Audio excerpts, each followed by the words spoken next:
So if you haven't heard the news already, Battlefront 3 leaked, the game that at the time a lot of people were looking forward to. And it's funny to think that we have had the original Battlefront 1 and 2, then EA's Battlefront 1 and 2, and both never got to 3, even though there's arguably a pretty high demand for it, or at least there was at the time of when EA Battlefront 2 was receiving updates. So a playable build of the cancelled Star Wars Battlefront 3 has been revealed and shown off by the Free Radical Archive, which is a team of devs helping to preserve Free Radical's cancelled games. Interestingly enough, the game's version that was revealed was a Nintendo Wii version of the game, and the version itself is dated 1 week before the game was cancelled in 2008.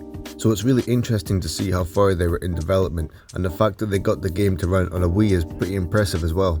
The gameplay footage shows us what we've always wanted to see with a Battlefront game, that being the ground to space combat. However, the game build itself is not complete and still has bugs and lack of polish, which is to be expected. The team at Free Radical Archive plans to release the build for free in the hopes that modders can help solve some of the issues with the game. So yeah, pretty interesting stuff.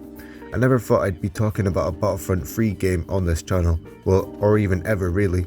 I mean, let's be honest, since Disney took over Star Wars, it's not really been that great for Star Wars games. Yes, we have had some great games like Battlefront 2, at least at the end of its life, definitely not when it released with its loot boxes and pay-to-win monetization. The Jedi series with Fallen Order and Survivor are really great as well, but other than that, it's not really been that great, and it's not much considering it's been nearly 13 years since Disney took over, and we have had 3 or 4 notable or great Star Wars games, those being the Jedi games, the 2 of them, and Battlefront 2, and maybe Star Wars Squadrons, but I never really played it, so I can't really say. And no, I'm not going to count Outlaws.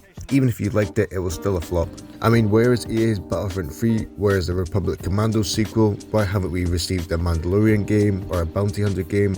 What about our Clone Wars game? That's not a LEGO game, no offense to them. All the ideas are there. I get it's not easy to make these games, but LucasArts did a pretty good job releasing games consistently. We have had a few announcements like the KOTOR remake and the Star Wars Eclipse game, but still no gameplay for them. I hope I'm not coming across as too pessimistic, but it's like that we are in the dark times of Star Wars games, and the neglect of the Star Wars franchise as a whole is pretty depressing. But we can only hope things get better, I suppose. On the bright side, there are quite a few projects in the works by modders for Star Wars games, like the Star Wars Sagas mod for the Insurgency Sandstorm game, or the Battlefront Expanded mod for Battlefront 2, which includes a bunch of new heroes and troops that should have been added to the game before it was cancelled.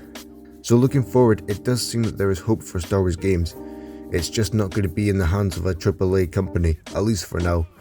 If anybody made it this far in the video, I appreciate it a lot. It's Christmas Eve as I'm reading this, so I might not be uploading as consistent over January, but I should be back into the swing of things by February. And feel free to let me know exactly what you think in the comments as well. If you enjoyed videos like this and want to see more, you can always feel free to hit like and subscribe. Thanks again, I'll catch you in the next one.